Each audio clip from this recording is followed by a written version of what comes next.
Morning po. Ma'am, with 6 administration-backed candidates in the Magic 12, how do you think this would help advance the President's legislative priorities po? Thank you. Ngayon po, na naboto na po ang mga susunod na mga leaders natin, umaasa ang Pangulo na ang bawat isa, ang lahat sa kanila, na binoto ng sambayanan, ay tutugon sa pangangailangan ng taong bayan. Ang trabaho po nila ay para sa bayan, para sa taong bayan, hindi para sa ilang interes.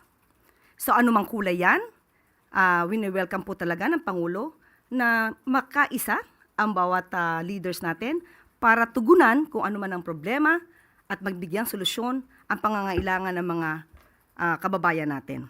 At inaasahan din po ng administrasyon ang presensya ng lehitimong oppositionist.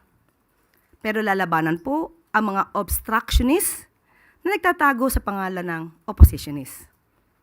Mga obstructionist na maaaring pansarili lamang ang kanilang ilalaban.